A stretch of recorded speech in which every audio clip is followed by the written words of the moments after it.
Hi hello സഹകാരി raise പ്ലസിലെ എൻ്റെ എല്ലാ പ്രിയപ്പെട്ട കൂട്ടുകാർക്കും PYQ സീരീസിൻ്റെ പുതിയൊരു ക്ലാസ്സിലേക്ക് സ്വാഗതം. അപ്പോൾ ഇന്ന് നമ്മൾ നോക്കാൻ വേണ്ടി പോകുന്ന ചോദ്യ പേപ്പർ എന്ന് പറയുന്നത് 039/2023 എന്നുള്ള ചോദ്യ പേപ്പറാണ് നമ്മൾ ഇന്ന് നോക്കാൻ വേണ്ടി പോകുന്നത്. അപ്പോൾ നിങ്ങൾ എല്ലാവരും PYQ സീരീസ് ഒക്കെ കൃത്യമായിട്ട് കാണുന്നുണ്ടെന്ന് ഞാൻ വിശ്വസിക്കുന്നു. അപ്പോൾ എന്ത് ചെയ്യുക, ഒരു പേനയും പേപ്പറും ഒക്കെ എടുത്ത് അടുത്ത് വയ്ക്കുക. എന്നിട്ട് ഓരോ ചോദ്യങ്ങളും വായിക്കുമ്പോൾ എന്ത് ചെയ്യുക, അതിൻ്റെ ആൻസറും പിന്നെ അതിൻ്റെ റിലേറ്റഡ് ഫാക്ട്സും ഒക്കെ എഴുതിയെടുക്കാനായിട്ട് ശ്രമിക്കുക. ഓക്കെ, നിങ്ങൾക്ക് അറിയാവുന്ന കാര്യങ്ങളുണ്ടെങ്കിൽ അതും കൂടെ ആഡ് ഓൺ ചെയ്യാനായിട്ടും കൂടെ ശ്രമിക്കുക. ഓക്കെ, അപ്പോൾ നമുക്ക് നേരെ ക്ലാസ്സിലേക്ക് പോവാം. നോക്കിക്കേടാ, ആദ്യത്തെ ചോദ്യം നോക്കിക്കേ. താഴെ പറയുന്നവയിൽ ഇന്ത്യയുടെ രേഖാംശ സ്ഥാനം കണ്ടെത്തുക. നോക്കിക്കേ, താഴെ പറയുന്നവയിൽ ഇന്ത്യയുടെ രേഖാംശ സ്ഥാനം കണ്ടെത്താനാണ് പറഞ്ഞിരിക്കുന്നത്. ഇന്ത്യയുടെ രേഖാംശ സ്ഥാനമാണ്. നോക്കിക്കേടാ, 68°7 കിഴക്ക് മുതൽ 97°25 കിഴക്ക് വരെ ഉണ്ട്. പിന്നെന്താണ്, 8°4 വടക്ക് മുതൽ 37°6 വടക്ക് വരെ എന്നൊരു ഓപ്ഷൻ ഉണ്ട്. 78°6 കിഴക്ക് മുതൽ 92°4 കിഴക്ക് വരെ എന്നൊരു ഓപ്ഷൻ. പിന്നെന്താണ്, 82°30 കിഴക്ക് മുതൽ 97°25 കിഴക്ക് വരെ എന്നൊരു ഓപ്ഷനും ഉണ്ട്. ഏതാണ് ആൻസർ? പെട്ടെന്ന് ഉത്തരം ഒന്ന് കമന്റ് ചെയ്തേ. ഏതാണ്? ഓക്കെ, അപ്പോൾ ഓപ്ഷൻ എ ആണ് ഉത്തരമായിട്ട് വരുന്നത്. എന്താണ്? 68°7 കിഴക്ക് മുതൽ 97°25 കിഴക്ക് വരെയാണ് ഇന്ത്യയുടെ രേഖാംശ സ്ഥാനം. ഓക്കെ, അപ്പോൾ നോക്കിയടാ, 68°7 കിഴക്ക് മുതൽ 97°25 കിഴക്ക് വരെയാണ് ഇന്ത്യയുടെ രേഖാംശ സ്ഥാനം, അഥവാ ഇംഗ്ലീഷിൽ നമ്മൾ ലോഞ്ചിറ്റ്യൂഡ് എന്ന് പറയും. ഓക്കെ, അടുത്ത നോക്കിക്കേ, 8°4 വടക്ക് മുതൽ 37°6 വടക്ക് വരെ ഇന്ത്യയുടെ അക്ഷാംശം, അല്ലെ, ലാറ്റിറ്റ്യൂഡ് എന്ന് നമ്മൾ പറയും, അല്ലെ. ആ ഓപ്ഷൻ അവിടെ ഉണ്ട്, നിങ്ങൾ ശ്രദ്ധിച്ചിട്ടുണ്ടെങ്കിൽ അറിയാമായിരിക്കും. ഓപ്ഷൻ ബിയിൽ ആ ഒരു ഓപ്ഷൻ അവിടെ ഉണ്ട്. അതെന്താണ്? ഇന്ത്യയുടെ അക്ഷാംശം അല്ലെങ്കിൽ ലാറ്റിറ്റ്യൂഡ് ആണ്. ഓക്കെ, അപ്പോൾ തിരിഞ്ഞു പോകരുത്. ഈ ഒരു കാര്യം എന്ത് ഇപ്പം തന്നെ അറിയില്ലാത്തവർ എന്ത് ഇപ്പം തന്നെ പഠിച്ച് പോവാം. ഓക്കെ അല്ലേടാ, ക്ലിയർ അല്ലേ ആ ഒരു ചോദ്യം? അടുത്ത ചോദ്യം നോക്കാം. താഴെ കൊടുത്തിരിക്കുന്നവയിൽ ഹിമാലയൻ നദികളിൽ ഉൾപ്പെടുന്നവ ഏവ എന്നാണ് ചോദിച്ചിരിക്കുന്നത്. നോക്കിയാൽ താഴെ കൊടുത്തിരിക്കുന്നവയിൽ ഹിമാലയൻ നദികളിൽ ഉൾപ്പെടുന്നവ ഏവ എന്നാണ്. സിന്ധു ഉണ്ട്, ഗംഗയുണ്ട്, അതുപോലെ തന്നെ ബ്രഹ്മപുത്ര, അതുപോലെ തന്നെ നർമ്മദയുണ്ട്. ഏതൊക്കെയാണ്? പെട്ടെന്ന് കമന്റ് ചെയ്തേ.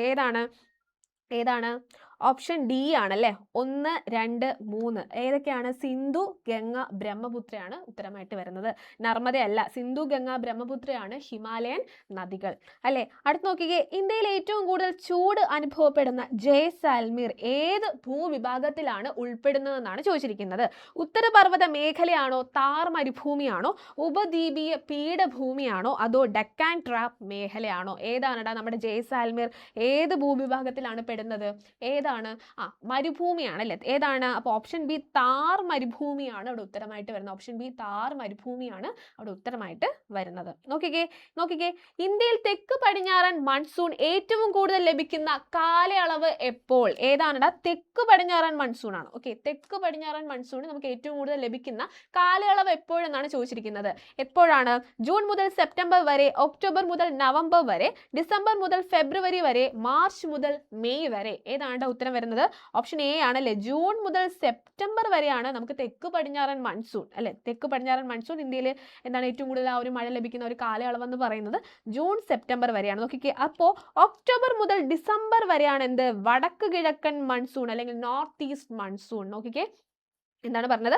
ഒക്ടോബർ മുതൽ ഡിസംബർ വരെയാണ് എന്ത് നമുക്ക് കിട്ടുന്നത്? വടക്ക് കിഴക്ക് മൺസൂൺ ലഭിക്കുന്നത്, നോർത്ത് ഈസ്റ്റ് മൺസൂൺ. അപ്പോൾ ഈ ഒരു രണ്ട് കാര്യങ്ങൾ നിങ്ങൾ പഠിക്കുക. എന്താണ്? തെക്ക് പടിഞ്ഞാറൻ മൺസൂൺ എപ്പോഴാണ്? ആ ഒരു ജൂൺ മുതൽ സെപ്റ്റംബർ വരെയാണ്. അതുപോലെ തന്നെ ഒക്ടോബർ മുതൽ ഡിസംബർ വരെയാണ് വടക്ക് കിഴക്കൻ മൺസൂൺ. ഓക്കെ അല്ലേ, ക്ലിയർ അല്ലേ? നോക്കിക്കേടാ, ഇനി നമുക്ക് നമ്മുടെ ടെക്സ്റ്റ് ബുക്കിൽ ജസ്റ്റ് കൊടുത്തിരിക്കുന്നതാണ് തെക്ക് പടിഞ്ഞാറൻ മൺസൂണിനെ പറ്റി പറഞ്ഞിരിക്കുന്ന കുറച്ച് കാര്യങ്ങളാണ്. ജസ്റ്റ് നമുക്കൊന്ന് വായിച്ചു നോക്കാം, അല്ലേ. നോക്കിക്കേ, കാറ്റിന്റെ കാലികമായ ദിശാ വ്യതിയാനമാണ് മൺസൂൺ എന്നതുകൊണ്ട് അർത്ഥമാക്കുന്നത്. ഉഷ്ണകാലത്ത് ദക്ഷിണേന്ത്യൻ വൻകര, പ്രത്യേകിച്ച് ഇന്ത്യൻ ഉപഭൂഖണ്ഡം, അല്ലെ, വൻതോതിൽ ചൂട് പിടിക്കുന്ന മാത്രമല്ല, എന്താണ്, ശക്തമായ ന്യൂനമർദ്ദവും അനുഭവപ്പെടുന്നു. ഇനി താരതമ്യേന ഉയർന്ന മർദ്ദമുള്ള ഇന്ത്യൻ സമുദ്രത്തിൽ നിന്ന് മർദ്ദം കുറഞ്ഞ വൻ കരഭാഗത്തേക്ക് എന്ത് ചെയ്യുന്നു? കാറ്റ് വീശുന്നു. ഇനി എന്താണ്? കോറിയോലിസിസ് പ്രഭാവത്തിൽ തെക്ക് പടിഞ്ഞാറ് നിന്ന് വീശുന്ന ഈ കാറ്റുകൾ കരയിൽ പ്രവേശിക്കുന്നതോടെ പലയിടങ്ങളിൽ വ്യാപകമായിട്ടുള്ള മഴ ലഭിക്കാനായിട്ട് കാരണമാകുന്നു. ഇതാണ് നമ്മൾ തെക്ക് പടിഞ്ഞാറൻ മൺസൂൺ എന്ന് പറയുന്നത്. ഓക്കെ അല്ലേടാ, ഇതാണ് നമ്മൾ എന്ത് പറയുന്നത്? തെക്ക് പടിഞ്ഞാറൻ മൺസൂൺ എന്ന് പറയുന്നത്. ഓക്കെ, അപ്പോൾ അത് ജസ്റ്റ് നിങ്ങളൊന്ന് നോക്കുക. അടുത്ത് നോക്കാം, സുന്ദരവനം ഡെൽറ്റ പ്രദേശം ഉൾപ്പെടുന്ന ഇന്ത്യയിലെ സംസ്ഥാനം ഏതെന്ന് കണ്ടെത്തുക. സുന്ദരവനം ഡെൽറ്റ പ്രദേശം ഉൾപ്പെടുന്ന ഇന്ത്യയിലെ സംസ്ഥാനം ഏതാണ്? പെട്ടെന്ന് കമന്റ് ചെയ്തേ. തമിഴ്നാടാണോ, രാജസ്ഥാനാണോ, പശ്ചിമ ബംഗാളാണോ, മധ്യപ്രദേശാണോ? എവിടെയാണ്? പശ്ചിമ ബംഗാളാണ് കേട്ടോ. ഓപ്ഷൻ സി പശ്ചിമ ബംഗാളാണ് ഉത്തരമായിട്ട് വരുന്നത്. അപ്പോൾ സുന്ദരവനം ഡെൽറ്റ പ്രദേശം ഉൾപ്പെടുന്നത് എവിടെയാണ്? പശ്ചിമ ബംഗാളാണ്. ഓക്കെ, താഴെ തന്നിട്ടുള്ളതിൽ നിന്നും കർണാടകയിൽ 31ാമതായി ഈ അടുത്ത് നിലവിൽ വന്ന ജില്ല നോക്കിക്കേ. താഴെ തന്നിട്ടുള്ളവയിൽ നിന്നും കർണാടകയിൽ 31ാമതായി ഈ അടുത്ത് നിലവിൽ വന്ന ജില്ല. ഇത് 2023 ഒരു ചോദ്യപേപ്പറാണ്. ഓക്കെ, അതാണ് ഈ അടുത്ത് നിലവിൽ വന്ന ജില്ല എന്നുള്ള അർത്ഥത്തിൽ ചോദിച്ചിരിക്കുന്നത്. ഏതാണടാ ഉത്തരം? ഏതാണ്? ഓപ്ഷൻ ബി വിജയനഗരയാണ്. ഓക്കെ, ഓപ്ഷൻ ബി വിജയനഗരയാണ് അവിടെ ഉത്തരമായിട്ട് വരുന്നത്. അടുത്ത ചോദ്യം, അറബിക്കടലിൽ രൂപം കൊണ്ട 2021 വർഷത്തെ ആദ്യ ചുഴലിക്കാറ്റ്. നോക്കിക്കേ, അറബിക്കടലിൽ രൂപം കൊണ്ട 2021 വർഷത്തെ ആദ്യ ചുഴലിക്കാറ്റാണ് ചോദിച്ചിരിക്കുന്നത്. നോക്കിക്കേ, ഡൗട്ടേ ഉണ്ട്, അതുപോലെ തന്നെ നിസർഗ, ബുറേവി ഉണ്ട്, ഓഖി ഉണ്ട്. ഏതാണ് ഉത്തരമായിട്ട് വരുന്നത്? ഏതാണ്? ഓപ്ഷൻ എ ഡൗട്ടേ ആണ് ഉത്തരമായിട്ട് വരുന്നത്. അപ്പോൾ 2021 വർഷത്തെ ആദ്യ ചുഴലിക്കാറ്റ്, അറബിക്കടലിൽ രൂപം കൊണ്ട ആദ്യ ചുഴലിക്കാറ്റ് ഏതാണ്? അത് ഡൗട്ടേ ആണ്. ഇനി നമുക്കറിയാം അല്ലേ, ഈ ബുറേവി ആണെങ്കിലും അങ്ങനെ തന്നെയാണ് ശ്രീലങ്കയിലല്ലേ. ഇനി അടുത്ത് ഓഖിയെ പറ്റി നമുക്കറിയാം. ഓഖി എന്താണ്? 2017 കേരള തീരത്ത് വൻ നാശനഷ്ടം ഉണ്ടാക്കിയ ഒരു ചുഴലിക്കാറ്റാണ് ഓഖി എന്ന് പറയുന്നത്. ഓക്കെ, ഇനി കേരള തീരപ്രദേശത്ത് കാണപ്പെടുന്ന പ്രധാന റേഡിയോ ആക്റ്റീവ് പദാർത്ഥങ്ങളിൽ ഉൾപ്പെടുന്നവ തിരഞ്ഞെടുത്ത് എഴുതുക എന്നുള്ളതാണ്. ഇൽമനൈറ്റ് ഉണ്ട്, അലുമിനിയം, ബോക്സൈറ്റ്, മോണോസൈറ്റ് ആണ് ഓപ്ഷൻസിലുള്ളത്. അപ്പോൾ ചോദിച്ചിരിക്കുന്നത് എന്താണ്? കേരള തീരപ്രദേശത്ത് കാണപ്പെടുന്ന പ്രധാന റേഡിയോ ആക്റ്റീവ് പദാർത്ഥങ്ങൾ എന്നാണ് ചോദിച്ചിരിക്കുന്നത്. ഏതൊക്കെയാണ് ഉത്തരമായിട്ട് വരുന്നത്? ഇൽമനൈറ്റ് വരും അല്ലേ, ഇൽമനൈറ്റ് വരും, അതുപോലെ തന്നെ എന്താണ്? മോണോസൈറ്റും വരും. അപ്പോൾ ഓപ്ഷൻ ബി ആണ് അവിടെ ഉത്തരമായിട്ട് വരുന്നത്. അപ്പോൾ ഇൽമനൈറ്റും മോണോസൈറ്റും ആണ് എന്ത്? കേരള തീരപ്രദേശത്ത് കാണപ്പെടുന്ന പ്രധാന റേഡിയോ ആക്റ്റീവ് പദാർത്ഥങ്ങൾ. ഓക്കെ അല്ലേ? ഇനി കണ്ടൽക്കാടുകളും കടൽ തീരവും ഏറ്റവും കൂടുതലുള്ള ജില്ല. കണ്ടൽക്കാടുകളും കടൽ തീരവും ഇല്ലേ, കടൽ തീരമൊക്കെ ഏറ്റവും കൂടുതലുള്ള ജില്ല ഏതാണ്? കോഴിക്കോടാണോ, മലപ്പുറമാണോ, കണ്ണൂരാണോ, ആലപ്പുഴയാണോ? പെട്ടെന്ന് കമന്റ് ചെയ്തേ. ഏറ്റവും എളുപ്പമുള്ള ഒരു ചോദ്യമല്ലേ. എവിടെയാണ് ഏറ്റവും കൂടുതൽ കടൽ തീരമൊക്കെ നമുക്ക് കാണാനായിട്ട് സാധിക്കുന്നത്? കണ്ണൂരാണ് അല്ലേ. ഓപ്ഷൻ സി കണ്ണൂരാണ് കടൽ തീരവും കണ്ടൽക്കാടുകളും ഒക്കെ ഏറ്റവും കൂടുതലുള്ള ജില്ല. ഓക്കെ, അടുത്ത ചോദ്യത്തിലേക്ക് പോവാം. ശബരിഗിരി ജലവൈദ്യുത പദ്ധതിയിലേക്ക് വേണ്ട ജലം ഉപയോഗിക്കുന്ന പത്തനംതിട്ട ജില്ലയിലെ പ്രധാന നദികൾ ഏതെല്ലാം എന്നാണ് ചോദിച്ചിരിക്കുന്നത്. ശബരിഗിരി ജലവൈദ്യുത പദ്ധതിയാണ്. അതിലേക്ക് വേണ്ട ജലം ഉപയോഗിക്കുന്ന പത്തനംതിട്ട ജില്ലയിലെ പ്രധാന നദികൾ ഏതൊക്കെയാണ് ചോദിച്ചിരിക്കുന്നത്? പമ്പയുണ്ട്, കക്കി, അച്ചൻകോവിലാർ, ഇടമലയാർ. ഇത്രയാണ് ഓപ്ഷൻസിലുള്ളത്. അപ്പോൾ നമുക്കറിയാം ഏതൊക്കെയാണ്. പമ്പ വരും, അതുപോലെ തന്നെ കക്കി അല്ലെ. ഈ രണ്ടെണ്ണമാണ് അവിടെ ഉത്തരമായിട്ട് വരുന്നത്. അപ്പോൾ ഏതാണ് ഓപ്ഷൻ വരുന്നത്? ഓപ്ഷൻ എ ആണ് അവിടെ ഉത്തരമായിട്ട് വരുന്നത്. ഓപ്ഷൻ എ പമ്പ, കക്കിയാണ് ശബരിമല ജലവൈദ്യുത പദ്ധതിയിലേക്ക് വേണ്ട ജലം ഉപയോഗിക്കുന്ന പത്തനംതിട്ട ജില്ലയിലെ പ്രധാന നദികൾ. ഇനി കേരളത്തിലെ തദ്ദേശ സ്വയംഭരണ സ്ഥാപനങ്ങളിൽ പെടാത്തത് കണ്ടെത്തുക. വളരെ എളുപ്പമുള്ള ഒരു ചോദ്യമാണ്. തദ്ദേശ സ്വയംഭരണ സ്ഥാപനങ്ങളിൽ പെടാത്തത് കണ്ടെത്തുക എന്നുള്ളതാണ് ഇവിടെ ചോദിച്ചിരിക്കുന്നത്. നോക്കിക്കേ, ഗ്രാമപഞ്ചായത്ത്, താലൂക്ക്, ജില്ലാ പഞ്ചായത്ത്, ബ്ലോക്ക് പഞ്ചായത്ത്. ഇപ്പൊ തന്നെ ആൻസർ കിട്ടിക്കാണും. ഏതാണ്ട? ഗ്രാമപഞ്ചായത്ത്, അതുപോലെ ജില്ലാ പഞ്ചായത്ത്, ബ്ലോക്ക് പഞ്ചായത്ത്, ഇതൊക്കെ പെടുന്നതാണ് അല്ലേ. പിന്നെ ഏതാണ്ട? താലൂക്കാണ് അവിടെ ഉത്തരമായിട്ട് വരുന്നത്. ഓക്കെ, താലൂക്കാണ് അവിടെ ഉത്തരമായിട്ട് വരുന്നത്. അടുത്ത ചോദ്യം, താഴെ പറയുന്നവരിൽ കേരള അത്ലറ്റുകളിൽ ഉൾപ്പെടുന്നവർ ആരെല്ലാം? നോക്കിക്കേ, PT ഉഷയുണ്ട്, TC യോഹന്നാൻ ഉണ്ട്, KM ബീനാമോൾ ഉണ്ട്, ജിമ്മി ജോർജ് ഉണ്ട്. ഓക്കെ, താഴെ പറഞ്ഞതിൽ കേരള അത്ലറ്റുകളാണ്. നോട്ട് ചെയ്യുക, അത്ലറ്റുകൾ എന്നോട് എടുത്തു പറയുന്നുണ്ട്. നോക്കിക്കേ, താഴെ പറഞ്ഞതിൽ കേരള അത്ലറ്റുകൾ PT ഉഷ അല്ലെ, നമ്മുടെ പയ്യോളി എക്സ്പ്രസ് എന്നൊക്കെ നമ്മൾ അറിയപ്പെടുന്ന PT ഉഷയുണ്ട്. പിന്നെന്താണ്? KM ബീനാമോൾ ഉണ്ട്. KM ബീനാമോൾ എന്ന് പറയുന്നത് എന്താണ്? അവരൊരു ഒളിമ്പിക് റണ്ണറാണ്. ഓക്കെ, ഒളിമ്പിക് റണ്ണറാണ്. അതുപോലെ തന്നെ TC യോഹന്നാൻ ഉണ്ട്. അദ്ദേഹം ഒരു ലോങ് ജമ്പറാണ്. ഓക്കെ, ലോങ് ജമ്പറാണ്. ബീനാമോൾ എന്താണ്? ഒരു ഒളിമ്പിക് റണ്ണറാണ്. ഓക്കെ, പിന്നെ ആരാണ്? ജിമ്മി ജോർജ് ഉണ്ട് അല്ലേ. ജിമ്മി ജോർജ് അദ്ദേഹം എന്താണ്? ഇന്ത്യൻ വോളിബോൾ പ്ലെയർ ആണ്. ഇന്ത്യൻ വോളിബോൾ പ്ലെയർ ആണ്. അപ്പൊ അദ്ദേഹമാണ് ഇവിടെ ഈ പറയുന്നതിൽ അത്ലറ്റുകൾ പെടാത്തത്. ഓക്കെ, നോക്കിക്കേ, താഴെ പറയുന്നതിൽ കേരള അത്ലറ്റുകൾ ഉൾപ്പെടുന്നവർ ആരെല്ലാം എന്നാണ് നമ്മളോട് ചോദിച്ചിരിക്കുന്നത്. അപ്പം PT ഉഷ, TC യോഹന്നാൻ, അതുപോലെ തന്നെ KM ബീനാമോൾ, ഈ 3 പേരും വരും. അപ്പോൾ ഏത് ഓപ്ഷനാണ് ഉള്ളത്? ഓപ്ഷൻ സി ആണ് അവിടെ ഉത്തരം വരുന്നത്. ജിമ്മി ജോർജ് എന്തുകൊണ്ടാണ് വരാത്തത്? കാരണം അദ്ദേഹം ഒരു ഇന്ത്യൻ വോളിബോൾ പ്ലെയർ ആയതുകൊണ്ടാണ് അദ്ദേഹം അതിൽ വരാത്തത്. ഓക്കെ അല്ലേ?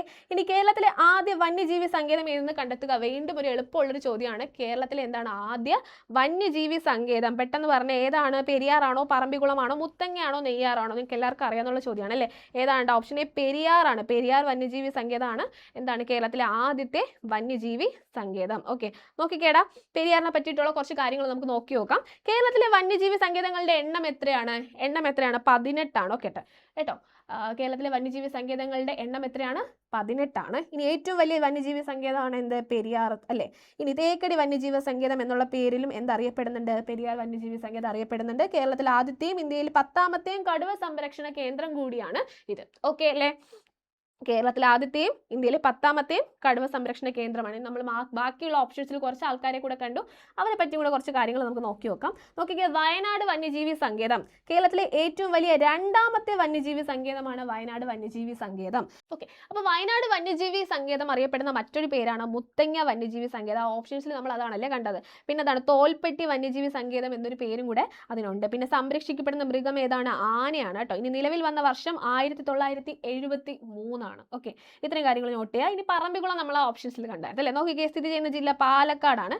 നിലവിൽ വന്ന വർഷം 1973. കേരളത്തിലെ 2ാമത്തെ കടുവ സംരക്ഷണ കേന്ദ്രം കൂടിയാണ്.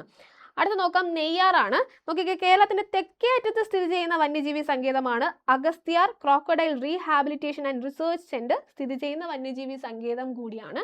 പിന്നെന്താണ്? സ്റ്റീവ് ഇർവിൻ പാർക്ക് എന്നറിയപ്പെടുന്ന വന്യജീവി സങ്കേതം കൂടിയാണ് നെയ്യാർ എന്ന് പറയുന്നത്. ഓക്കെ, അപ്പോൾ നമുക്ക് ഈ പറയുന്ന എല്ലാ വന്യജീവി സങ്കേതങ്ങളെ കുറിച്ചിട്ടുള്ള ബേസിക് ആയിട്ടുള്ള കാര്യങ്ങൾ അറിയാമെങ്കിൽ ഈ പറയുന്ന നേരത്തെ നമ്മൾ കണ്ട പോലുള്ള ക്വസ്റ്റ്യൻസിന് ആൻസർ ഉറപ്പായിട്ടും ചെയ്യാനായിട്ട് സാധിക്കും. ഓക്കെ, ഇനി നോക്കിക്കേ, കേന്ദ്ര സർക്കാരിന്റെ നിർമ്മൽ ഗ്രാമ പുരസ്കാരം നേടിയ ആദ്യ പഞ്ചായത്ത് പീലിക്കോട് ഉൾപ്പെടുന്ന ജില്ല കണ്ടെത്തുക. പീലിക്കോട് ഏത് ജില്ലയിലാണ് വരുന്നത്? കാസർഗോഡാണോ, കണ്ണൂരാണോ, ഇടുക്കിയാണോ, തൃശ്ശൂരാണോ? എവിടെയാണ്? ഓപ്ഷൻ എ കാസർഗോഡാണ് അവിടെ ഉത്തരമായിട്ട് വരുന്നത്. ഓക്കെ, കാസർഗോഡിലാണ് പീലിക്കോട് വരുന്നത്. ഓക്കെ അല്ലേ. അടുത്ത, അഷ്ടമുടി കായൽ അറബിക്കടലുമായി ചേരുന്ന അഴിമുഖത്ത് സ്ഥിതി ചെയ്യുന്ന തുറമുഖം ഏതെന്ന് കണ്ടെത്തുക. അഷ്ടമുടി കായൽ അറബിക്കടലുമായി ചേർന്ന് സ്ഥിതി ചെയ്യുന്ന തുറമുഖമാണ് ചോദിച്ചിരിക്കുന്നത്. ബേപ്പൂർ ഉണ്ട്, പൊന്നാനി, നീണ്ടകര, തലശ്ശേരിയാണ് ഓപ്ഷൻസിലുള്ളത്. ഏതാണ് അവിടെ ഉത്തരമായിട്ട് വരുന്നത്? കമന്റ് ചെയ്തേ. ഓപ്ഷൻ ബി നീണ്ടകരയാണ് ഉത്തരമായിട്ട് വരുന്നത്. ഓക്കെ അല്ലേ. അടുത്ത ചോദ്യം, കേരളത്തിൽ വാഹന രജിസ്ട്രേഷൻ കൂടുതലുള്ള ജില്ലയും വാഹന രജിസ്ട്രേഷൻ കുറവുള്ള ജില്ലയും ചേരുന്ന ജോഡി. ഓക്കെ, എന്താണ്? കൂടുതലുള്ള ജില്ലയും അതുപോലെ തന്നെ കുറവുള്ള ജില്ലയും വരുന്ന ജോഡി കണ്ടെത്താനാണ് പറഞ്ഞിരിക്കുന്നത്. ഓപ്ഷൻസിൽ എറണാകുളം ഉണ്ട്, ആലപ്പുഴയുണ്ട്, മലപ്പുറം, ആലപ്പുഴ, മലപ്പുറം, ഇടുക്കി, എറണാകുളം, വയനാട്. അപ്പോൾ നമുക്കറിയാം എറണാകുളമാണ് എന്ത് ഏറ്റവും ഈ വാഹന രജിസ്ട്രേഷൻ ഏറ്റവും കൂടുതലുള്ള ജില്ല എറണാകുളമാണ്. ഏറ്റവും കുറവുള്ളത് ആരാണ്? പെട്ടെന്ന് കമന്റ് ചെയ്തേ. എവിടെയാണ്ടാ? നോക്കി, 2 ഓപ്ഷൻസ് ഉണ്ട്. എറണാകുളം വരുന്ന ഓപ്ഷൻ എയും ഓപ്ഷൻ ഡിയും വരുന്നുണ്ട്. ആരാണ്? ആലപ്പുഴയാണോ വയനാടാണോ ഏറ്റവും കുറവുള്ളത്? വയനാടാണ് കേട്ടോ. അപ്പോൾ ഓപ്ഷൻ ഡി ആണ് അവിടെ ഉത്തരമായിട്ട് വരുന്നത്. ഓക്കെ, അടുത്ത ചോദ്യം, 2020 വർഷത്തിൽ സംസ്ഥാനത്തെ മികച്ച കായിക താരത്തിനുള്ള ജിമ്മി ജോർജ് ഫൗണ്ടേഷൻ അവാർഡ് ലഭിച്ച വ്യക്തി ആരെന്നാണ് ചോദിച്ചിരിക്കുന്നത്. നോക്കിക്കേ, ഷൈനി വിൽസൺ, MD വെൽസമ്മ, PU ചിത്ര, മിനിമോൾ എബ്രഹാം. ആർക്കാണ് 2020 വർഷത്തിൽ സംസ്ഥാനത്തിൽ മികച്ച കായിക താരത്തിനുള്ള ജിമ്മി ജോർജ് ഫൗണ്ടേഷൻ അവാർഡ് ലഭിച്ചത്? ആർക്കാണ്? മിനിമോൾ എബ്രഹാമിനാണ്. ഓപ്ഷൻ ഡി മിനിമോൾ എബ്രഹാം ആണ് അവിടെ ഉത്തരമായിട്ട് വരുന്നത്. ഓക്കെ, അടുത്ത ചോദ്യം, പൊതുജനത്തിന് സൗജന്യമായി വൈഫൈ ഏർപ്പെടുത്തിയ കേരളത്തിലെ ആദ്യ പഞ്ചായത്ത് ഏതെന്നാണ് ചോദിച്ചിരിക്കുന്നത്. ഇരവിപെരൂരുണ്ട്, ആലത്തൂരുണ്ട്, ആറന്മുളയുണ്ട്, ലക്കിടിയുണ്ട്. ഏതാണടാ? വൈഫൈ ആണല്ലേ. സൗജന്യമായിട്ട് വൈഫൈ ഏർപ്പെടുത്തിയ കേരളത്തിലെ ആദ്യ പഞ്ചായത്താണ്. ഏതാണടാ? അത് ഇരവിപെരൂരാണ്. ഓപ്ഷൻ എ ഇരവിപെരൂരാണ് ഉത്തരമായിട്ട് വരുന്ന. Option A Eraviperoor. അടുത്ത, ഇന്ത്യൻ ദേശീയ പ്രസ്ഥാനത്തിന്റെ നേഴ്സറി എന്നറിയപ്പെടുന്ന സ്ഥലം. വീണ്ടും ഒരു എളുപ്പമുള്ളൊരു ചോദ്യമാണ്. ഇന്ത്യൻ ദേശീയ പ്രസ്ഥാനത്തിന്റെ നേഴ്സറി എന്നറിയപ്പെടുന്ന സ്ഥലം ഏതാണ്? ഒഡീഷ ആണോ, ബംഗാളാണോ, നാഗ്പൂർ ആണോ, ഡൽഹി ആണോ? ഏതാണ് ഉത്തരമായിട്ട് വരുന്നത്? ഓപ്ഷൻ ബി ബംഗാളാണ്. സംശയം വേണ്ടല്ലോ. ഓപ്ഷൻ ബി ബംഗാളാണ് ഇവിടെ ഉത്തരമായിട്ട് വരുന്നത്. അടുത്ത ചോദ്യം, താഴെ പറയുന്നതിൽ വള്ളത്തോൾ നാരായണ മേനോന്റെ കൃതികളിൽ പെടാത്തത് ഏതെന്നാണ് ചോദിച്ചിരിക്കുന്നത്. നോക്കിക്കേ, പ്രേമാശ്രമം, എൻ്റെ ഗുരുനാഥൻ, ബാപ്പുജി, ഇന്ത്യയുടെ കരച്ചിൽ. ഇതൊക്കെയാണ് ഓപ്ഷൻസിലുള്ളത്. ഇതിൽ വള്ളത്തോൾ നാരായണ മേനോന്റെ കൃതികളിൽ പെടാത്തത് ഏതൊക്കെയാണെന്നാണ് ചോദിച്ചിരിക്കുന്നത്. പ്രേമാശ്രമമാണോ, എൻ്റെ ഗുരുനാഥനാണോ, ബാപ്പുജിയാണോ, ഇന്ത്യയുടെ കരച്ചിലാണോ? ഏതാണ്? ഓപ്ഷൻ എ പ്രേമാശ്രമമാണ് ഉത്തരമായിട്ട് വരുന്നത്. ഓക്കെ അല്ലേ, ക്ലിയർ അല്ലേ? ഓക്കെ, ഇനി നമുക്ക് വള്ളത്തോൾ നാരായണ മേനോനെ പറ്റിയിട്ടുള്ള കുറച്ച് കാര്യങ്ങളൂടെ നോക്കി നോക്കാം. നോക്കിയടാ, മലയാളത്തിലെ ആധുനിക കവിത്രയത്തിലെ ഒരാളാണ് ആര്? നമ്മുടെ വള്ളത്തോൾ നാരായണ മേനോൻ. പിന്നെ വള്ളത്തോൾ രചിച്ച വൈദ്യ ഗ്രന്ഥങ്ങളാണ് എന്ത്? ഗർഭരക്ഷാക്രമം, അതുപോലെ തന്നെ എന്താണ്? ആരോഗ്യ ചിന്താമണി. ഓക്കെ, ഇനി പ്രധാന കൃതികൾ ഏതൊക്കെയാണ്? സാഹിത്യമഞ്ജരി, അതുപോലെ തന്നെ മഗ്ദലന മറിയം, അച്ഛനും മകളും, ശിഷ്യനും മകനും, ചിത്രയോഗം, പിന്നെ ബദിരവിലാപം, പിന്നെ എന്താണ്? ഒരു കത്ത്, ബന്ധനസ്ഥനായ അനിരുദ്ധൻ, കൊച്ചു സീത. ഇതൊക്കെയാണ് അദ്ദേഹത്തിന്റെ പ്രധാനപ്പെട്ട എന്താണ്? കൃതികളാണ്. അതൊക്കെ നോട്ട് ചെയ്ത് പഠിക്കുക. ഓക്കെ, അടുത്ത ചോദ്യം, ക്വിറ്റ് ഇന്ത്യ സമരനായിക എന്ന് ഗാന്ധിജി വിശേഷിപ്പിച്ചത് ആരെയാണ്? നോക്കിക്കേ, അരുണ ആസഫ് അലി ഉണ്ട്, AV കുട്ടിമാളു അമ്മയുണ്ട്, ക്യാപ്റ്റൻ ലക്ഷ്മി ഉണ്ട്, സരോജിനി നായിഡു ഉണ്ട്. ഏതാണ് ഉത്തരമായിട്ട് വരുന്നത്? ക്വിറ്റ് ഇന്ത്യൻ സമരനായിക എന്ന് ഗാന്ധിജി വിശേഷിപ്പിച്ചത് ആരെയാണ്? ഓപ്ഷൻ എ അരുണ ആസഫ് അലിയാണ് വിശേഷിപ്പിച്ചത്. ഓക്കെ, ഇനി സ്ത്രീകളുടെ ഉന്നമനത്തിനായി ആര്യ മഹിളാ സഭ എന്ന സംഘടന സ്ഥാപിച്ചത് ആര്? നോക്കിക്കേ, ആര്യ മഹിളാ സഭയാണ്. സ്വാമി ദയാനന്ദ സരസ്വതി ഉണ്ട്, സ്വാമി വിവേകാനന്ദൻ ഉണ്ട്, ആനി ബസന്ത് ഉണ്ട്, പണ്ഡിത രമാഭായി ഉണ്ട്. ഓക്കെ, എളുപ്പത്തിൽ ഉത്തരത്തിലേക്ക് എത്തിച്ചേരാൻ പറ്റുമോ? നമുക്ക് നോക്കി നോക്കാം അല്ലേ. ആരാണ് ഉത്തരമായിട്ട് വരുന്നത്? ഓപ്ഷൻ ഡി, പണ്ഡിത രമാഭായി ആണ് അവിടെ ഉത്തരത്തിൽ വരുന്നത്. നമുക്ക് നോക്കി നോക്കാം. ആര്യ മഹിളാ സഭയെ പറ്റി കുറച്ച് കാര്യങ്ങൾ നോക്കാം. നോക്കിക്കേ, സ്ത്രീകളുടെ ഉന്നമനത്തിനായി രമാഭായി സ്ഥാപിച്ച സംഘടനയാണ് ആര്യ മഹിളാ സഭ എന്ന് പറയുന്നത്. ഇനി വിധവകളുടെ ഉന്നമനത്തിനും സ്ത്രീകളുടെ വിദ്യാഭ്യാസത്തിന് വേണ്ടി പ്രവർത്തിച്ച സാമൂഹ്യ പരിഷ്കർത്താവാണ് ആര്യ, പണ്ഡിത രമാഭായി. ഓക്കെ, അപ്പോൾ ആര്യ മഹിളാ സഭയുമായിട്ട് ബന്ധപ്പെട്ട് വരുന്ന ഒരാളാണ് ആര്യ പണ്ഡിത രമാഭായി.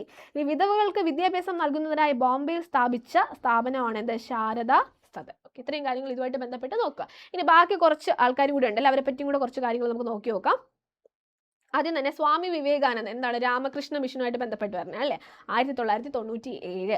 സ്വാമി ദയാനന്ദ സരസ്വതി ആണെങ്കിലോ ആര്യ സമാജം 1975. ആനി ബസന്ത് ആണെങ്കിലോ തിയോസഫിക്കൽ സൊസൈറ്റി ആയിട്ട് ബന്ധപ്പെട്ട് വരുന്നതാണ്, 1975 സ്ഥാപിതമായത്. ഓക്കെ, ഇത്രയും കാര്യങ്ങൾ ബേസിക് ആയിട്ട് റിലേറ്റഡ് ഫാക്ട്സ് ആണ്.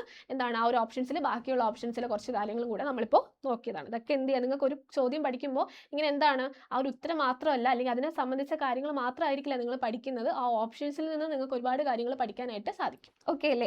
അടുത്ത ചോദ്യത്തിലേക്ക് പോവാം.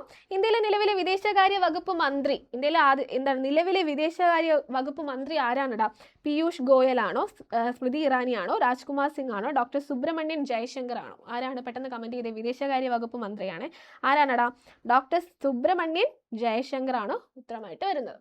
ഓക്കെ, അങ്ങനെയാണ് ഈ പീയൂഷ് ഗോയൽ ഏത് വകുപ്പ് മന്ത്രിയാണ് അറിയാവോ? കമന്റ് ചെയ്തേ.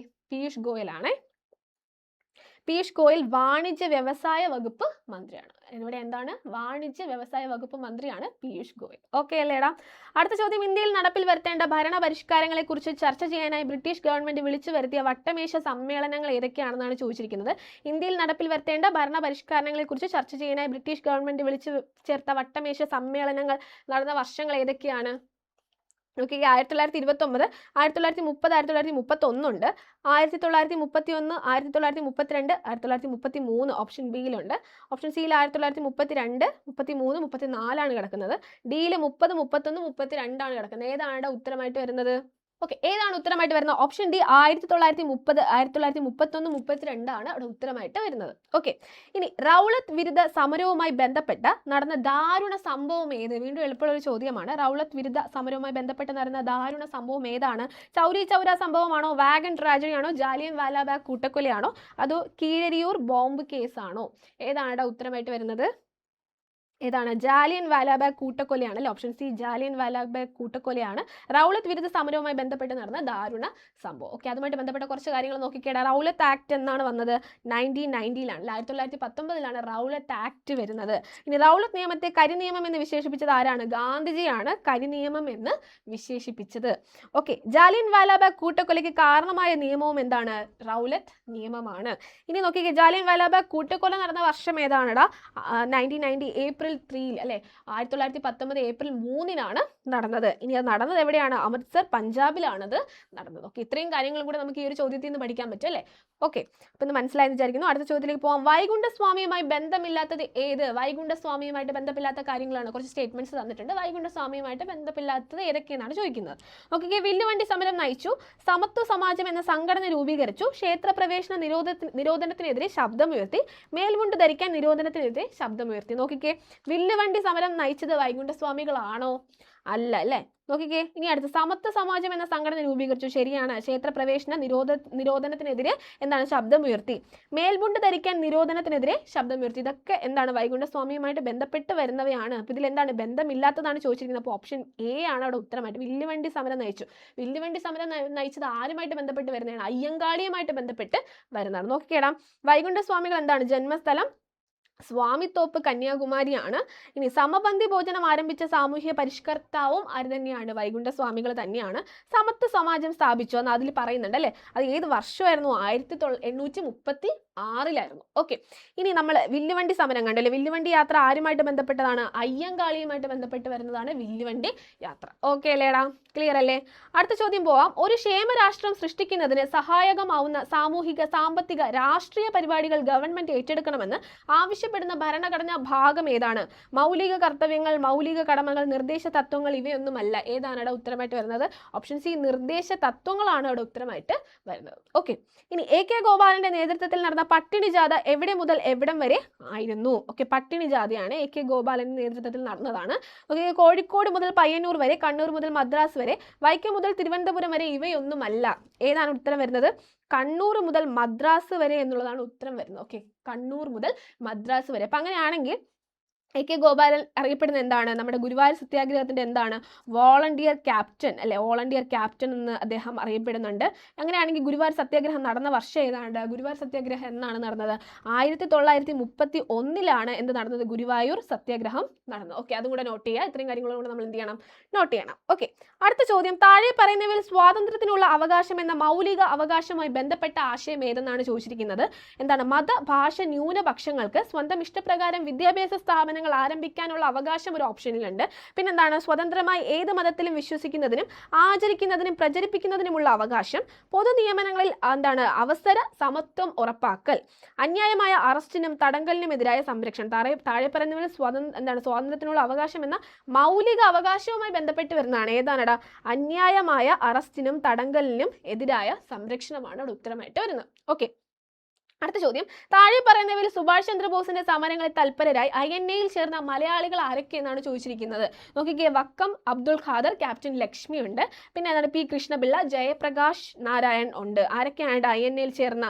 താഴെ എന്താണ്? സുഭാഷ് ചന്ദ്രബോസിന്റെ സമരങ്ങളിൽ തൽപരരായിട്ട് INA-യിൽ ചേർന്ന ആൾക്കാർ ആരൊക്കെയാണ്? അത് വക്കം അബ്ദുൾ ഖാദറും അതുപോലെ തന്നെ ക്യാപ്റ്റൻ ലക്ഷ്മിയുമാണ്. അങ്ങനെ ഒരു ഓപ്ഷൻ ഉണ്ടോ? 1ഉം 2ഉം എന്നൊരു ഓപ്ഷൻ ഉണ്ടോ? ഓപ്ഷൻ D ഉണ്ടല്ലേ. അപ്പോൾ ഓപ്ഷൻ D ആണ് അവിടെ ഉത്തരമായിട്ട് വരുന്നത്. ഓക്കെ, അടുത്ത ചോദ്യം. ഇന്ത്യൻ ഭരണഘടന വിഭാവനം ചെയ്തിരിക്കുന്ന പാർലമെന്ററി ജനാധിപത്യ ഭരണ സമ്പ്രദായത്തിനോട് യോജിക്കാത്ത പ്രസ്താവന ഏതെന്നാണ് ചോദിച്ചിരിക്കുന്നത്. ഓക്കെ, ജനങ്ങൾ തങ്ങളുടെ പ്രതിനിധികളെ പ്രായപൂർത്തി വോട്ടവകാശത്തിലൂടെ തിരഞ്ഞെടുക്കുന്നു.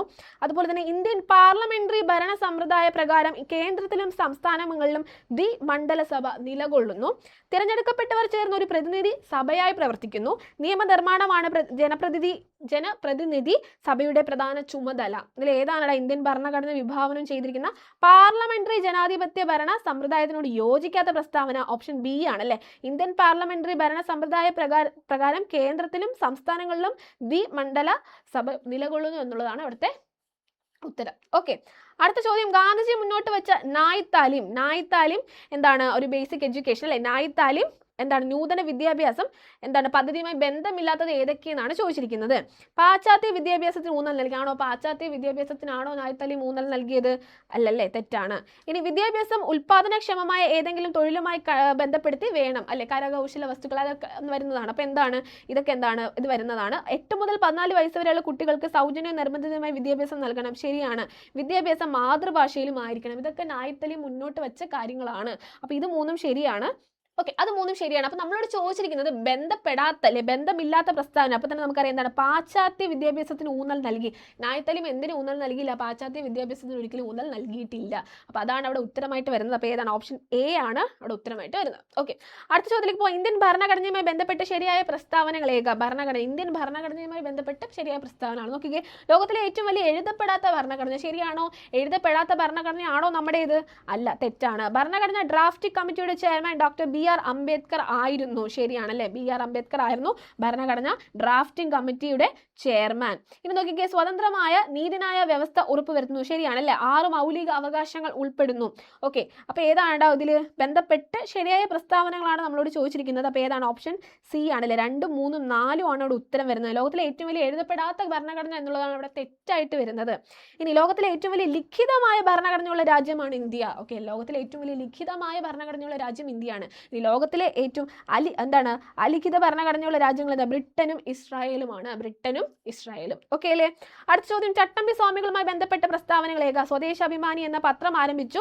യഥാർത്ഥ പേര് അയ്യപ്പൻ എന്നായിരുന്നു. വേദാധികാര നിരൂപണം, പ്രാചീന മലയാളം എന്നിവ എന്താണ്? അദ്ദേഹത്തിന്റെ പ്രധാന കൃതികളായിരുന്നു. തിരുവല്ലയിലെ ഇരവിപെരൂരിലാണ് ജനനം. നോക്കിക്കേ, സ്വദേശാഭിമാനി പത്രം ആരംഭിച്ചത് ചട്ടമ്പി സ്വാമികളാണോ? അല്ല, തെറ്റ് അല്ലെ. യഥാർത്ഥ പേര് അയ്യപ്പൻ എന്നായിരുന്നു, ശരിയാണല്ലേ, യഥാർത്ഥ പേര് അയ്യപ്പൻ എന്നായിരുന്നു.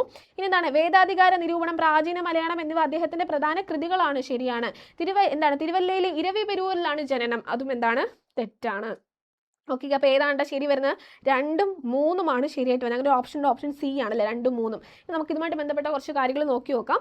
എന്താടാ, സർവ്വ വിദ്യാധിരാജൻ എന്നറിയപ്പെടുന്ന നവോത്ഥാന നായകനാണ് ആര്, ചട്ടമ്പി സ്വാമികൾ. ഇന്ന് നോക്കിക്കുക, അദ്ദേഹം ജനിച്ചത് എവിടെയാണ്, കൊല്ലൂർ കണ്ണമൂല തിരുവനന്തപുരത്താണ് ജനിച്ചത്. അപ്പോൾ ഈ തിരുവല്ലയിൽ ഇരവിപെരൂരിലാണ് ജനനം എന്നുള്ളത് എന്തുകൊണ്ട് തെറ്റായെന്നുള്ള മനസ്സിലായല്ലോ. അദ്ദേഹം ജനിച്ചത് എവിടെയാണ്, കൊല്ലൂർ കണ്ണമൂല തിരുവനന്തപുരമാണ് ജനിച്ചത്. ഓക്കെ, ഇനി എന്താണ്, ബാല്യകാല നാമം എന്താണ്, കുഞ്ഞൻ പിള്ള എന്നൊരു പേരും കൂടി അദ്ദേഹത്തിന് ഉണ്ട്. ഓക്കെ, കുഞ്ഞൻ പിള്ള, അയ്യപ്പൻ, അതുപോലെ തന്നെ കുഞ്ഞൻ പിള്ള എന്നൊരു പേരും കൂടി അദ്ദേഹത്തിനുണ്ട്. ഇനി പ്രാചീന മലയാളം, വേദാധികാര നിരൂപണം, തമിഴകത്തൊക്കെ അദ്ദേഹത്തിന്റെ പ്രധാനപ്പെട്ട എന്താണ് കൃതികളാണ്. ഇനി വക്കം അബ്ദുൽ ഖാദർ മൗലവിയാണ് സ്വദേശാഭിമാനി പത്രം എന്ത് ചെയ്തത്, ആരംഭിച്ചത്. ഓക്കെ, അതാണ് അവിടുത്തെ വേറൊരു തെറ്റ് അല്ലെ.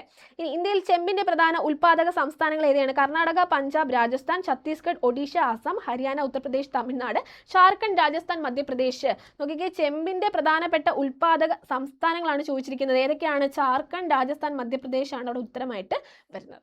ഓക്കെ, മൺപാത്ര നിർമ്മാണം ഏത് സാമ്പത്തിക മേഖലയിൽ ഉൾപ്പെടുന്നു, പ്രാഥമിക മേഖല, ദ്വിതീയ മേഖല, തൃതീയ മേഖല, പ്രാഥമിക മേഖലയിലും ദ്വിതീയ മേഖലയിലും. മൺപാത്ര നിർമ്മാണമാണ് ഏതാണ്ട് ദ്വിതീയ മേഖലയിലാണ് വരുന്നത്. അപ്പോൾ എന്താണ് ഈ പ്രാഥമിക മേഖല, ദ്വിതീയ മേഖല, തൃതീയ മേഖല അറിയണമല്ലേ. നമുക്ക് SCERT-യിലുള്ള കുറച്ച് കാര്യങ്ങളൊന്ന് വായിച്ചു വിടാം.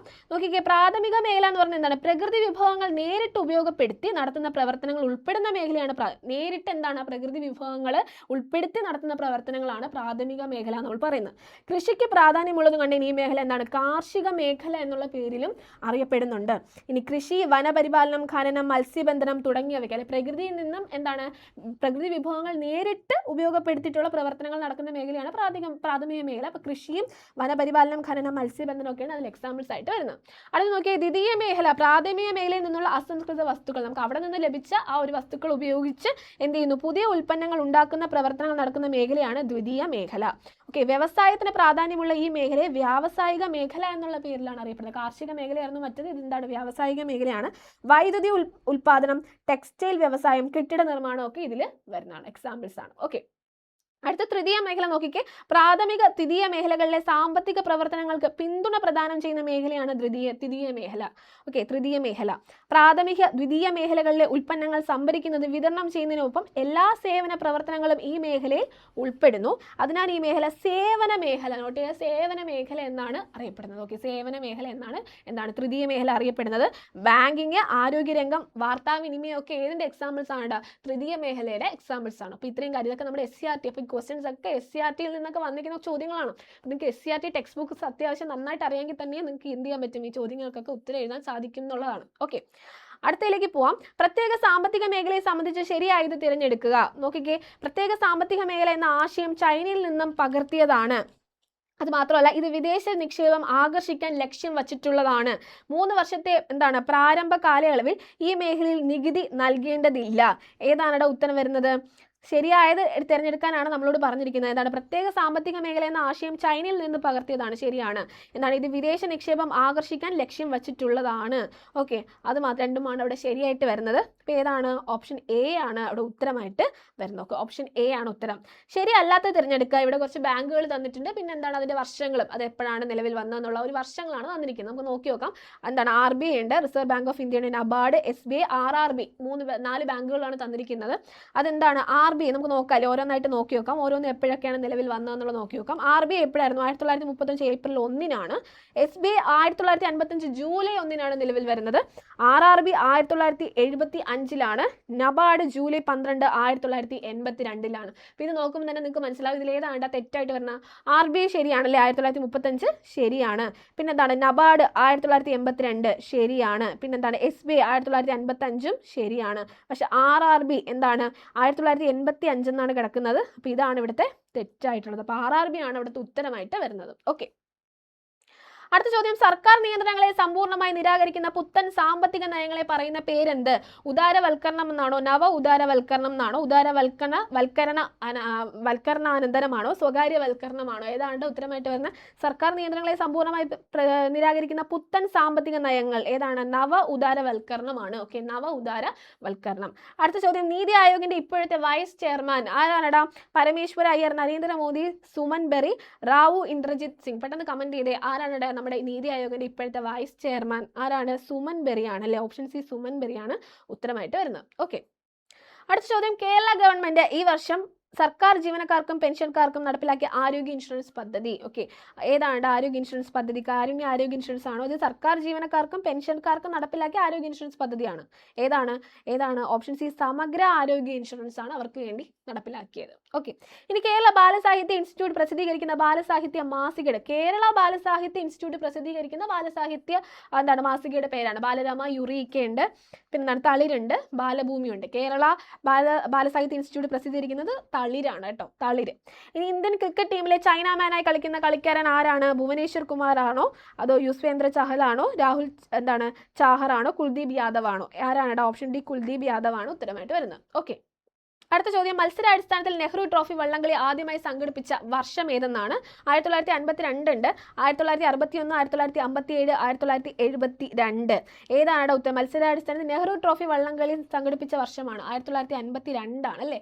1952 നെഹ്റു ട്രോഫി വള്ളംകളി വരുന്നത്. നെഹ്റു ട്രോഫി വള്ളംകളി ആദ്യമായി അരങ്ങേറിയത് 1952 എന്താണ്?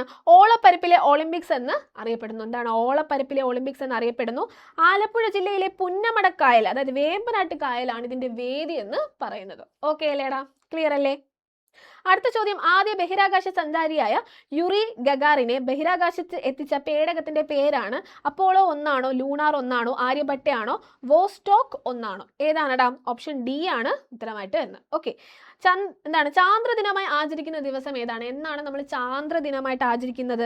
എന്നാണ് ചാന്ദ്രദിനം? ജൂലൈ 12, ജൂലൈ 21 ഉണ്ട്, പിന്നെ എന്താണ്? മെയ് 12 ഉണ്ട്, മെയ് 21 ഉണ്ട്. എന്നാണ്? ഓപ്ഷൻ ബി ജൂലൈ 21 നമ്മൾ എന്ത് ചാന്ദ്രദിനമായിട്ട് ആചരിക്കുന്നത്. ഓക്കെ, ഇനി 2019 JC ഡാനിയൽ പുരസ്കാരം നേടിയ വ്യക്തി ആരാണ്? 2019 JC ഡാനിയൽ പുരസ്കാരം കേട്ടോ. മധു, IV ശശി, ഹരിഹരൻ, അടൂർ ഗോപാലകൃഷ്ണൻ. ആർക്കാണ് കിട്ടിയത്? ഓപ്ഷൻ സി ഹരിഹരനാണ് 2019 JC ഡാനിയൽ പുരസ്കാരം കിട്ടിയത്. അങ്ങനെയാണെങ്കിൽ നിങ്ങൾക്കായ ഒരു ചോദ്യമാണ്, ഇപ്പോൾ ഈ ഇടയ്ക്ക് JC ഡാനിയൽ പുരസ്കാരം ലഭിച്ച വ്യക്തി ആര്? അറിയാവുന്നവർ എന്ത് ചെയ്യുക? കമന്റ് ചെയ്യുക കേട്ടോ. ഈ ഇടയ്ക്ക് JC ഡാനിയൽ പുരസ്കാരം ലഭിച്ചത് ആർക്കാണെന്നുള്ളത് എന്ത് ചെയ്യുക? കമന്റ് ചെയ്യുക. 2020 ടോക്കിയോ ഒളിമ്പിക്സിൽ സ്വർണം നേടിയ നീരജ് ചോപ്ര ഏത് സംസ്ഥാനത്തെ വ്യക്തിയാണ്? 2020 ടോക്കിയോ ഒളിമ്പിക്സിൽ സ്വർണം നേടിയ നീരജ് ചോപ്ര ഏത് സംസ്ഥാനത്തെ വ്യക്തി? പഞ്ചാബ് ആണോ, ഗുജറാത്ത് ആണോ, മധ്യപ്രദേശ് ആണോ, ഹരിയാനയാണോ? ഏതാണടാ? ഓപ്ഷൻ ഡി ഹരിയാനയാണ് ഉത്തരമായിട്ട് വരുന്നത്. ഓക്കെ അല്ലേ? അടുത്ത ചോദ്യം, 2021 G20 രാജ്യങ്ങളിലെ സാംസ്കാരിക മന്ത്രിമാരുടെ യോഗം നടന്ന സ്ഥലം? Geneva, Rome, Stockholm, New Delhi. 2021 G20 രാജ്യങ്ങളുടെ സാംസ്കാരിക മന്ത്രിമാരുടെ യോഗം നടന്നത് റോമിലാണ് കേട്ടോ. ഓപ്ഷൻ ബി റോം ആണ്. ഇനി ദഹിച്ച ആഹാര പദാർത്ഥങ്ങളിൽ നിന്നുള്ള പോഷകഘടകങ്ങൾ രക്തത്തിലേക്ക് ആഗിരണം ചെയ്യുന്ന ദഹന വ്യവസ്ഥയുടെ ഭാഗം ഏതാണ്? ആഹാര പദാർത്ഥത്തിൽ നിന്നുള്ള പോഷകഘടകങ്ങൾ രക്തത്തിലേക്ക് ആഗിരണം ചെയ്യുന്ന ഭാഗം ഏതാണടാ? ആമാശയം, വൻകുടൽ, ചെറുകുടൽ, അന്നനാളം. എവിടെയാണ്? ചെറുകുടലാണ് അല്ലേ. ചെറുകുടലിൽ വെച്ചാണ് എന്ത് ചെയ്യുന്നത്? ആ ഒരു രക്തത്തിലേക്ക് എന്ത് ചെയ്യുന്നത്? ആഗിരണം ചെയ്യുന്നത്. നമുക്ക് കുറച്ച് കാര്യങ്ങൾ നോക്കാം ടെക്സ്റ്റ് ബുക്കിലുള്ളത്. നോക്കിക്കേ, മനുഷ്യന്റെ ചെറുകുടലിന് എത്ര നീളമുണ്ട്? 5 മുതൽ 6 മീറ്റർ വരെ നീളമാണ് മനുഷ്യന്റെ ചെറുകുടലിനുള്ളത്. എത്രയാണ്? 5 മുതൽ 6 മീറ്റർ. പോഷണത്തിന്റെ രണ്ടാമത്തെ ഘട്ടമായ ദഹനം പൂർത്തിയാകുന്നതും പോഷക ഘടകങ്ങളുടെ ആഗിരണം നടക്കുന്നതും ഇവിടെ വെച്ചാണ്, ചെറുകുടലിൽ വെച്ചിട്ടാണ്. ചെറുകുടലിന്റെ ആദ്യ ഭാഗത്ത് കരൾ ഉൽപ്പാദിപ്പിക്കുന്ന പിത്തരസവും അതുപോലെ തന്നെ ആഗ്നേയ ഗ്രന്ഥി ഉൽപ്പാദിപ്പിക്കുന്ന ആഗ്നേയരസവും ഭാഗികമായി ദഹിച്ച ആഹാരം വെച്ചാൽ ദഹനം പൂർണ്ണമാകുന്നതും ചെറുകുടലിലാണ്. അത് മാത്രമല്ല, പോഷകഘടകങ്ങളുടെ ആഗിരണം നടക്കുന്നത് എവിടെ വെച്ചിട്ടാണ്? ചെറുകുടലിൽ വെച്ചിട്ടാണ്. നോട്ട് ചെയ്യുക. ഇനി ചെറുകുടലിന്റെ ഭിത്തിയിൽ കാണുന്ന വിരലുകൾ പോലെ സൂക്ഷ്മങ്ങളായ ഭാഗങ്ങൾ നമ്മൾ എന്ത് പറയുന്നു? വില്ലസുകൾ എന്ന് പറയുന്നു.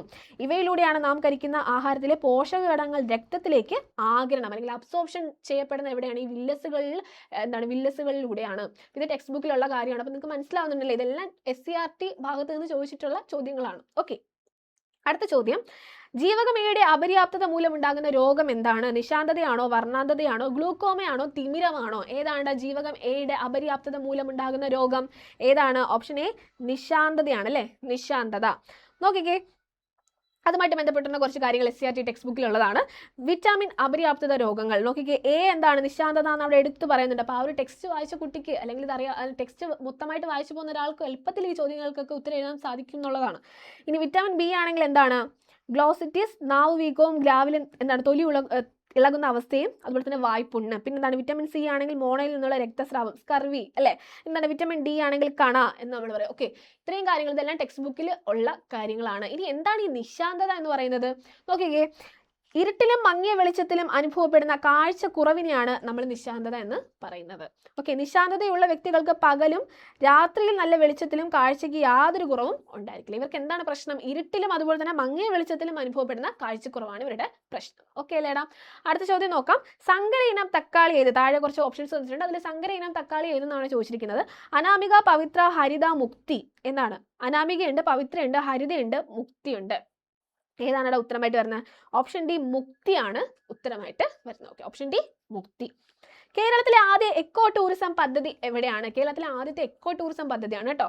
പെരിയാർ വന്യജീവി സങ്കേതം, സൈലന്റ് വാലി, തെന്മല, നീലഗിരി ഉണ്ട്. ഏതാണ് ആദ്യത്തെ എക്കോ ടൂറിസം പദ്ധതി?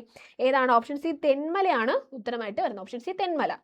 പ്രകാശ സംശ്ലേഷണത്തിനായി സസ്യങ്ങൾ പ്രയോജനപ്പെടുത്തുന്ന വാതകം, ഫോട്ടോസിന്തസിനായിട്ട് എന്താണ് നമ്മൾ സസ്യങ്ങൾ പ്രയോജനപ്പെടുത്തുന്ന വാതകം ഏതെന്നാണ് ചോദിച്ചിരിക്കുന്നത്. Nitrogen, hydrogen, oxygen, carbon dioxide. ഏതാണ്? Option D carbon dioxide ആണ് അവിടെ ഉത്തരമായിട്ട് വരുന്നത്. Option D carbon dioxide. Okay, അടുത്ത ചോദ്യം. ഇന്ത്യ നിർമ്മിച്ച കോവിഡ് വാക്സിൻ ഏതാണ്? കോവാക്സിൻ ആണോ? സ്പുട്നിക്, എന്താണ്? Pfizer, Johnson and Johnson. ഏതാണ് ഉത്തരമായിട്ട് വരുന്നത്? കോവാക്സിൻ ആണ് അല്ലേ? ഓപ്ഷൻ എ കോവാക്സിൻ ആണ് ഇന്ത്യ നിർമ്മിച്ച വാക്സിൻ. ഓക്കെ, അടുത്ത ചോദ്യം. നിപ്പ രോഗത്തിന് കാരണമായ ജീവി. നിപ്പ രോഗത്തിന് കാരണമായത് ആരാണ്? ബാക്ടീരിയ ആണോ? ഫംഗസ് ആണോ? വൈറസ് ആണോ? പ്രോട്ടോസോവയാണോ? വൈറസ് ആണ് കേട്ടോ. ഓപ്ഷൻ സി വൈറസ് ആണ് നിപ്പ രോഗത്തിന് കാരണം. ഇനി മാധ്യമത്തിന്റെ സഹായമില്ലാതെ താപം പ്രേഷണം ചെയ്യുന്ന രീതിയാണ് എന്ത്? ചാലനം, അതുപോലെ തന്നെ സംവഹനം, വികിരണം. ഇതൊന്നുമല്ല. ഏതാണ്? ഓപ്ഷൻ സി ആണ് അവിടെ ഉത്തരമായിട്ട് വരുന്നത്. ഓക്കെ, അടുത്ത ചോദ്യം. രണ്ട് സമതല ദർപ്പണങ്ങളുടെ ഒരു ജോഡി അരിവുകൾ ചുവടെ കൊടുത്തിരിക്കുന്ന ഏത് കോണളവിൽ ക്രമീകരിക്കുമ്പോഴാണ് ഏറ്റവും കൂടുതൽ പ്രതിബിംബം ലഭിക്കുന്നത്? 90 ഡിഗ്രി, 30 ഡിഗ്രി, 60 ഡിഗ്രി, 45 ഡിഗ്രി. അപ്പൊ ഏത് കോണളവിൽ ക്രമീകരിക്കുമ്പോഴാണ് ഏറ്റവും കൂടുതൽ പ്രതിബിംബം ലഭിക്കുന്നത്? ഏറ്റവും കൂടുതൽ പ്രതിബിംബം ലഭിക്കുന്നത് ഏതാണ്? 30 ഡിഗ്രിയാണ് കേട്ടോ. ഓപ്ഷൻ ബി 30 ഡിഗ്രിയാണ് അവിടെ ഉത്തരമായിട്ട് വരുന്നത്. അടുത്ത ചോദ്യം. നേർപ്പിച്ച ഹൈഡ്രോക്ലോറിക് ആസിഡ് സിങ്കുമായി പ്രവർത്തിക്കുമ്പോൾ ലഭിക്കുന്ന വാതകം ഏതാണ്? Hydrogen, oxygen, chlorine. ഇതൊന്നുമല്ല. ലഭിക്കുന്ന വാതകം ഏതാണ്? ഹൈഡ്രജൻ ആണ്. നേർപ്പിച്ച ഹൈഡ്രോക്ലോറിക് ആസിഡ് സിങ്കുമായിട്ട് പ്രവർത്തിക്കുമ്പോൾ നമുക്ക് ലഭിക്കുന്നത് എന്താണ്? ഹൈഡ്രജൻ ആണ് ലഭിക്കുന്നത്. ദ്രാവകത്തിൽ ഒരു വസ്തുവിന്റെ ഭാരനഷ്ടം അത് ആദേശം ചെയ്യുന്ന ദ്രാവകത്തിന്റെ ഭാരവും തുല്യമാണ്. പ്രശസ്തമായ ഈ തത്വം ആരുടേതാണ്? Archimedes, Newton, Galileo, Edison. ആരാണിത് പറഞ്ഞത്? ദ്രാവകത്തിന്റെ ഒരു വസ്തുവിന്റെ ഭാരനഷ്ടം അത് ആദേശം ചെയ്യുന്ന ദ്രാവകത്തിന്റെ ഭാരവും തുല്യമാണ് എന്ന് പറഞ്ഞത് ആരാണ്? ഓപ്ഷൻ എ ആർക്കിമിഡീസ് ആണ് അത് പറഞ്ഞത്. ഓക്കെ, ആർക്കിമിഡീസ് ആണ് അത് പറഞ്ഞത്. അടുത്ത ചോദ്യം. ഐസ് ഉരുകി ജലമാകുമ്പോൾ അതിന്റെ വ്യാപ്തിക്ക് എന്ത് സംഭവിക്കുന്നു? ഐസ് ഉരുകി ജലമാകുമ്പോൾ അതിന്റെ വ്യാപ്തിക്ക് എന്താണ് സംഭവിക്കുന്നത്? കൂടുകയാണോ? കുറയുകയാണോ? തുല്യമായിരിക്കുകയാണോ? ആദ്യം കൂടുന്നു പിന്നെ കുറയുന്നു. ഏതാണ്? കുറയുകയാണ് ചെയ്യുന്നത്. വ്യാപ്തം കുറയുകയാണ് ചെയ്യുന്നത്. ഓക്കെ, ഇനി ബഹിരാകാശ ടൂറിസം ലക്ഷ്യമിട്ട് ജെഫ് ബെസോസ് ആരംഭിച്ച ബ്ലൂ ഒറിജിന്റെ ആദ്യ ബഹിരാകാശ യാത്രയിലെ യാത്രികനാണ് എന്ത്? Rakesh Sharma, Michael Collins, Jeff Bezos. ഇവരാരുമല്ല. ജെഫ് ബെസോസ് ആണ് കേട്ടോ. അദ്ദേഹം തന്നെയായിരുന്നു അതിന്റെ ആദ്യത്തെ യാത്രികൻ. ഓക്കെ, അടുത്ത ചോദ്യം. അപ്പോളോ 11 ചാന്ദ്ര ദൗത്യത്തിലെ കമാൻഡ് മൊഡ്യൂളിന്റെ പൈലറ്റ് ആയിരുന്ന വ്യക്തി 2021 ഏപ്രിൽ 21 അന്തരിച്ചു. അദ്ദേഹത്തിന്റെ പേരെന്ത്? അല്ലെ, ആരാണ് അദ്ദേഹം എന്നാണ് ചോദിച്ചിരിക്കുന്നത്. നീൽ ആംസ്ട്രോങ് ആണോ? എഡിൻ ആൽഡ്രിൻ ആണോ? മൈക്കൽ കൊളിൻസ് ആണോ? ഇവരാരുമല്ല. ആരാണ്? ഓപ്ഷൻ സി മൈക്കൽ കൊളിൻസ് ആണ് അദ്ദേഹം. ഓക്കെ, ഇനി ബാക്ക് ടു ബേസിക്സ് ഏത് അസുഖവുമായി ബന്ധപ്പെട്ടതാണ്? ബാക്ക് ടു ബേസിക്സ് ഏത് അസുഖവുമായി ബന്ധപ്പെട്ടതാണ്? Zika virus, Nipah virus, corona virus, polio virus. ഏതാണെടാ? നമ്മുടെ കൊറോണ വൈറസ് ആണ് ബാക്ക് ടു ബേസിക്സ് അല്ലെ. ബാക്ക് ടു ബേസിക്സ് ഏത് വൈറസുമായി ബന്ധപ്പെട്ട ഏത് അസുഖവുമായിട്ട് ബന്ധപ്പെട്ടതാണ്? നമ്മുടെ കൊറോണ വൈറസുമായിട്ട് ബന്ധപ്പെട്ടതാണ്. നിലവിലെ കേരള ആരോഗ്യമന്ത്രി. എളുപ്പമുള്ളൊരു ചോദ്യമാണല്ലേ. നിലവിലെ കേരള ആരോഗ്യമന്ത്രി ആരാണടാ? എന്താണ്? വീണ ജോർജ് ആണ് അല്ലേ. വീണ ജോർജ് ആണ് നിലവിലെ കേരളത്തിലെ ആരോഗ്യ മന്ത്രി. ഓക്കെ, പക്ഷിപ്പനിക്ക് കാരണമായ സൂക്ഷ്മജീവി ഏതാണ്? Bacteria, fungus, virus, protozoa. പക്ഷിപ്പനിക്ക് കാരണമായിട്ടുള്ളത് ആരാണ്? വൈറസ് ആണ് പക്ഷിപ്പനിക്ക് കാരണം. ഓക്കെ, ലോക ജനസംഖ്യാ ദിനം എന്നാണെടാ? ലോക ജനസംഖ്യാ ദിനമാണ് ചോദിച്ചിരിക്കുന്നത്. ഏപ്രിൽ 7, ഡിസംബർ 1, മാർച്ച് 22, ജൂലൈ 11 നമുക്ക് ഉത്തരത്തിലുള്ളത്.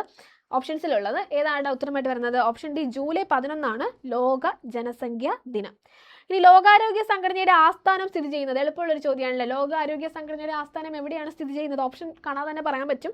America, Dubai, Geneva, south Africa. എവിടെയാണ്? ജനീവയിലാണ് ലോകാരോഗ്യ സംഘടനയുടെ ആസ്ഥാനം ഉള്ളത്. ഇനി ഓങ്കോളജി ഏത് അസുഖത്തിന്റെ പഠനമാണ്? ഓങ്കോളജി, അതും നിങ്ങൾക്ക് അറിയാവുന്ന ചോദ്യം തന്നെ ആയിരിക്കും. എന്താണ്? ക്യാൻസർ, COVID-19, പ്രമേഹം, എയ്ഡ്സ്.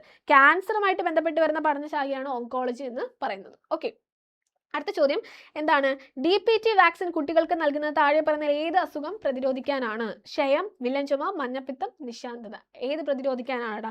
വില്ലൻ ചുമ പ്രതിരോധിക്കാൻ വേണ്ടിയിട്ടാണ് നമ്മൾ DPT വാക്സിൻ കൊടുക്കുന്നത്. ഓക്കെ, ഇനി സിക്ക വൈറസ് ബാധയ്ക്ക് കാരണമായ കൊതുക് ഇനം ഏത്? സിക്ക വൈറസ് ബാധയ്ക്ക് കാരണമായിട്ടുള്ള കൊതുക് ഇനം ഏതാണ്? ക്യൂലെക്സ്, അനോഫിലിസ്, ഈഡിസ് ഉണ്ട്, പിന്നെന്താണ്? മാൻസോണിയൻസ് ഉണ്ട്. ഏതാണെടാ? ഈഡിസ് അല്ലേ? ഈഡിസ് കൊതുകാണ് സിക്ക വൈറസ് ബാധയ്ക്ക് കാരണമായിട്ടുള്ളത്. ഇനി സംയോജിത ശിശു വികസന സേവന പദ്ധതി ICDS ആരംഭിച്ച വർഷം. ICDS ആരംഭിച്ച വർഷം എന്നാണ്? 1974, 1975, 76, 78 ഉണ്ട്. ഏതാണ്? 1975 സംയോജിത ശിശു വികസന സേവന പദ്ധതി ICDS ആരംഭിച്ചത്. ഓക്കെ, അടുത്ത ചോദ്യത്തിലേക്ക് പോവാം. ORT ഏത് അസുഖത്തിന് നൽകുന്ന പ്രതിരോധമാണ്? ORT ആണ് ക്ഷയം, കുഷ്ഠം, വയറിളക്ക രോഗങ്ങൾ, എന്താണ്? സന്നിപാതജ്വരമാണ്. ഏതാണ്? വയറിളക്ക രോഗങ്ങൾക്കാണ് നമ്മൾ ORT നൽകുന്നത്. ഓക്കെ, ഇനി സിറം ഇൻസ്റ്റിറ്റ്യൂട്ട് ഓഫ് ഇന്ത്യ സ്ഥിതി ചെയ്യുന്നത് എവിടെയാണ്? ചെന്നൈ ആണോ, കേരളമാണോ, പൂനെ ആണോ, മുംബൈ ആണോ? എവിടെയാണ് സിറം ഇൻസ്റ്റിറ്റ്യൂട്ട് സ്ഥിതി ചെയ്യുന്നത്? പൂനെയിലാണ് കേട്ടോ. പൂനെയിലാണ് സിറം ഇൻസ്റ്റിറ്റ്യൂട്ട് സ്ഥിതി ചെയ്യുന്നത്. അടുത്ത മെലിഞ്ഞ രോഗം, സ്ലിം ഡിസീസ് എന്ന് അറിയപ്പെടുന്ന ഒരു അസുഖം ഏതാണ്? കമന്റ് ചെയ്തേ. കുതിരസന്നിയാണോ, പ്ലേഗ് ആണോ, പോളിയോ ആണോ, എയ്ഡ്സ് ആണോ? ഏതാണ് നമ്മൾ സ്ലിം ഡിസീസ് എന്ന് പറയുന്നത്? മെലിഞ്ഞ രോഗം എന്നറിയപ്പെടുന്ന ഏതാണ്?